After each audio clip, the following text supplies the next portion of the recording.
सर्व अधिकाऱ्यांच्या उपस्थितीमध्ये एक बैठक घेण्यात आली आणि त्यामध्ये प्रामुख्यानं ह्या राज्यातील सर्व डेपोंवर आणि प्रामुख्यानं एस टीच्या ज्या बसेस आहेत तेथील महिला प्रवाशांच्या सुरक्षिततेसाठी, ज्येष्ठ नागरिकांच्या सुरक्षिततेसाठी आणि सर्व प्रवाशांच्या सुरक्षितते, त्यात विद्यार्थी सुद्धा आले. आम्ही अतिशय महत्त्वपूर्ण काही निर्णय घेतले. त्यात प्रामुख्यानं एका IPS अधिकाऱ्याची नियुक्ती करण्यासंदर्भातला जो निर्णय होता तो आजपर्यंत झालेला नव्हता. तो निर्णय घेण्याची विनंती आम्ही गृहमंत्र्यांना आजच करतोय. त्याचबरोबर आमच्या जेवढ्या काही बसेस आहेत म्हणजे 14,300 बसेस आहेत आणि स्वतःच्या आमच्या आहेत. 450 आता इलेक्ट्रिक बसेस आलेल्या आहेत. 350 आम्ही भाडेतत्वावर घेतलेल्या आहे. ह्या सर्व बसेसमध्ये त्या CCTV कॅमेरा, GPS यंत्रणा म्हणजे ट्रॅकिंग सिस्टीम ही कंपल्सरी करण्याचं निर्देश आजच्या बैठकीमध्ये घेण्यात आले.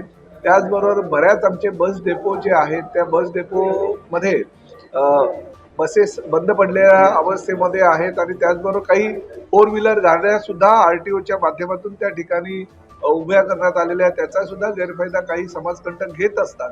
त्यामुळे ह्या सगळ्या बसेस व 4 व्हीलर गाड्यांचा ताबडतोब म्हणजे 15 एप्रिल ही डेडलाईन दिलेली आणि 15 एप्रिलपर्यंत त्याचं पूर्णपणे त्या स्क्रॅपमध्ये म्हणजे भंगारमध्ये काढून एक नियोजन करण्यासाठी आम्ही 1.5 महिन्याचा अवधी दिलेला आहे आणि त्याचबरोबर स्वच्छतेसाठी प्राधान्य देणार आहोत प्रत्येक बस डेपोवर. आणि जे सुरक्षा रक्षक आहेत ते सुरक्षा रक्षक आज आमच्याकडे जवळजवळ 2700च्या आसपास आहेत.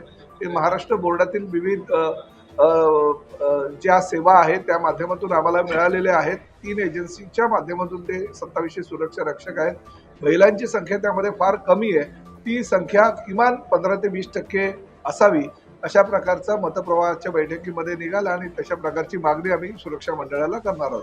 त्यामुळे ह्या राज्यातील ST महामंडळामध्ये जास्तीत जास्त सुरक्षा महिलांना देणं, त्याचबरोबर अशा काही घटना भविष्यामध्ये घडू नये यासाठी अजूनही काही उपाययोजना सुरक्षिततेच्या दृष्टिकोनातून आखता येतील का याची आम्ही आज चर्चा केली आणि AI टेक्नॉलॉजीचा वापर करून सर्व बस स्थानकामध्ये आणि सर्व ST मध्ये ह्या AI टेक्नॉलॉजीच्या माध्यमातून नवीन नवीन सुधारणा आम्ही करणार आहोत.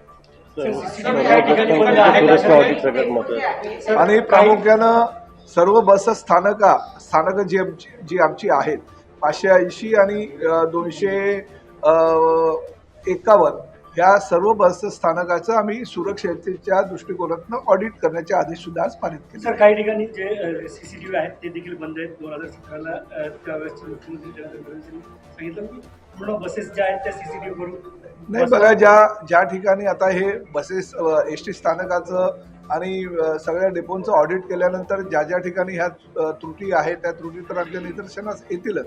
परंतु एक गोष्ट ही मान्य करावी लागेल की काल जो आरोपी आहे त्या आरोपी पकडण्यामध्ये महत्त्वाची भूमिका जर कोणी निभावली असेल तर ते आमच्या ST डेपोमध्ये जे CCTV कॅमेरे होते त्या कॅमेऱ्याच्या आधारेच पोलिसांनी त्या गुंड प्रवृत्तीच्या समाजकंटक कोण आहे हे कळलेलं आणि अनेक CCTVचे फुटेज आम्ही पोलिसांना सुद्धा हस्तांतरित केलेले आहे.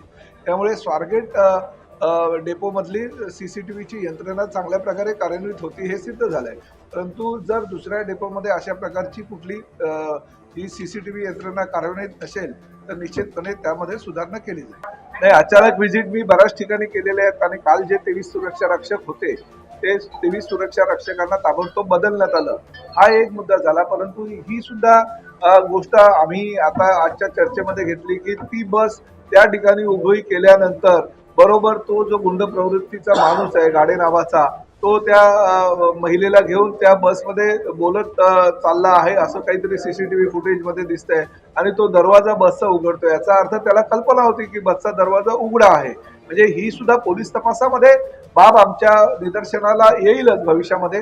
त्यामुळे ह्या कामी बसचा ड्रायव्हर असू द्या, तो कंट्रोलर असू द्या किंवा पूर्ण डेपोचा मॅनेजर असू द्या, तो जर दोषी असेल तर त्यांच्यावर सुद्धा कारवाई करण्याचं